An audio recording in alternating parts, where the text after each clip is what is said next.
네, 계속해서 전국 지역구 254석 가운데 어느 정당이 몇 석이나 가져갈지 JTBC가 예측한 결과 다시 한번 전해드립니다. 지난 총선에선 민주당이 163, 국민의힘이 84였습니다.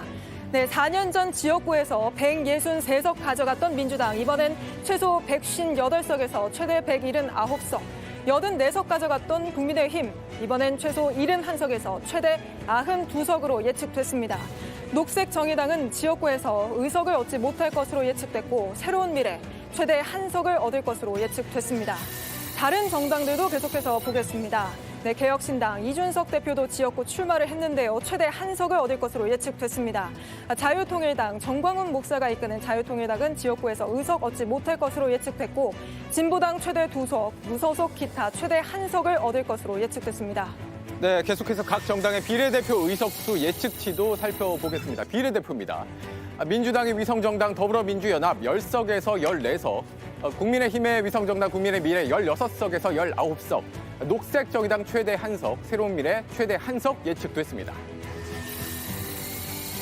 네, 이어서 개혁신당 1석에서 3석 예측됐고 자유통일당 최대 2석, 조국혁신당은 11석에서 최대 15석이 예측됐습니다. 조국혁신당이 민주당, 국민의힘 이어서 제3당이 될 가능성이 큰 걸로 예측이 됐고 이번에 자유통일당도 의석을 얻을 가능성이 있는 걸로 예측됐습니다. 네, 지역구와 비례 모두 합친 예측 결과를 다시 한번 정리해 드립니다.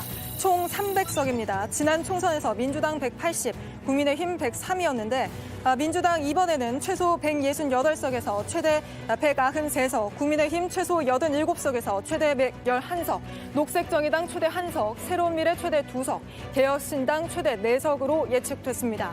다른 정당들도 계속해서 보겠습니다. 전광훈 목사가 이끄는 자유통일당 최대 2석으로 국회 입성할 것으로 예측됐고 진보당 최소 1석에서 2석, 조국혁신당 최소 11석에서 최대 15석, 무소속 기타도 최대 1석으로 예측됐습니다.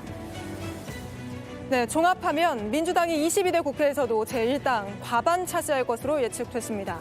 조국혁신당 최대 15석 예측되며 원내 3당이 될 가능성이 큰 걸로 나타났습니다.